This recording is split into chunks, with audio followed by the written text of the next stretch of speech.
1948 সালের 14ই মে 1948 সালের 14ই মে পৃথিবীর ইতিহাসে ক্যান্সার নামে পরিচিত পৃথিবীর ক্যান্সার নামে পরিচিত একটা রাষ্ট্র, যে রাষ্ট্রটার নাম হচ্ছে ইসরায়েল।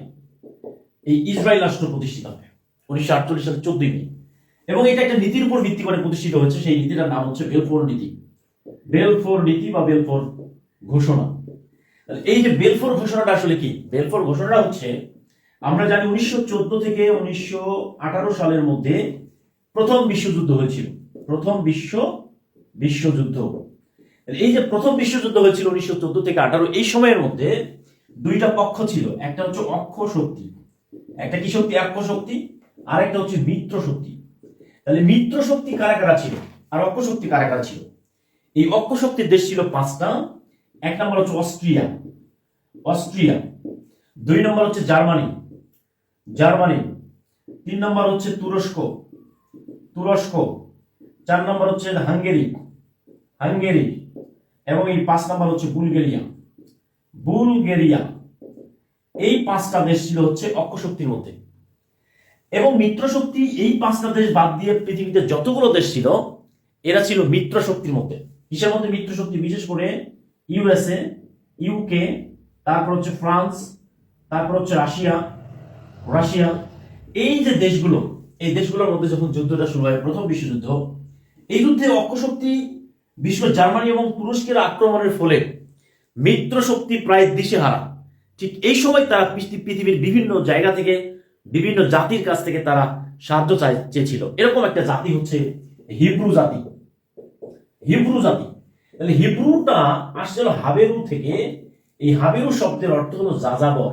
হাবেরু শব্দের অর্থ কি? যাযাবর। এরা যাযাবর ছিল, এদের নির্দিষ্ট কোনো বাসস্থান ছিল না। এরা বন জঙ্গলে ঘুরে বেড়াতো, পশু পাখি শিকার করে এবং ফলমূল আহরণ করে তারা জীবিকা নির্বাহ করতো, এবং এরা খুবই ভয়ঙ্কর একটা জাতি ছিল। প্রথম বিশ্বযুদ্ধে যখন মিত্রশক্তি প্রায় অবস্থা খারাপ, ঠিক সেই সময় তারা হিব্রুদের কাছ থেকে হেল্প চায়। তখন এই হিব্রুরা ইউকে অর্থাৎ যুক্তরাজ্যের একজন পররাষ্ট্রমন্ত্রী ছিলেন, তার নাম ছিল আর্থার জেমস বেলফোর। এই যে বেলফোর, এই বেলফোরের কাছে বলেন যে আমরা এই যুদ্ধে আপনাদের পক্ষে থাকব যদি আপনারা আমাদেরকে হেল্প করেন, একটা রাষ্ট্র প্রতিষ্ঠা করে দেন। তখন 1917 সালে 1917 সালে ইসরায়েলকে একটা রাষ্ট্র প্রতিষ্ঠা করে দেওয়ার প্রতিশ্রুতি দিয়ে যে ঘোষণা করা হয়, ওইটার নাম হচ্ছে বেলফোর ঘোষণা। এই বেলফোর ঘোষণার মাধ্যমে ইসরায়েল রাষ্ট্র প্রতিষ্ঠিত হয়েছে। ইসরায়েলের আয়তন হচ্ছে মাত্র 18,000 বর্গ কিলোমিটার, যেটি বাংলাদেশের একটা বিভাগের সমান। ছোট্ট একটা দেশ। এই দেশটা পৃথিবীর যে মধ্যপ্রাচ্যটাকে একদম তছনছ করে ফেলছে, এবং এর পিছনে হচ্ছে সাহায্য সহযোগিতা করছে মার্কিন যুক্তরাষ্ট্র।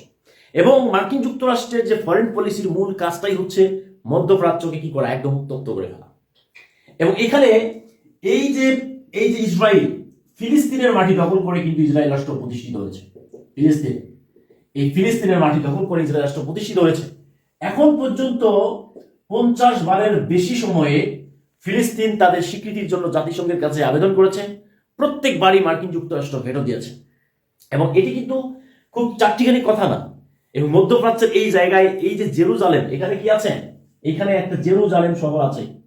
এই জেরুজালেম শহরটা হচ্ছে 3 ধর্মের, অর্থাৎ ইসলাম, খ্রিস্টান এবং হচ্ছে এই ইহুদি, এই 3 ধর্মের কেন্দ্রবিন্দু হচ্ছে জেরুজালেম। এবং এই জেরুজালেম হচ্ছে মুসলমানদের যে সেন্সিটিভ যে বাইতুল মুকাদ্দাস, মুসলমানদের যে কিবলা ছিল এক সময়, এই বাইতুল মুকাদ্দাস। এবং এই জায়গা থেকে আল্লাহ রসুল মিরাজে গিয়েছিলেন।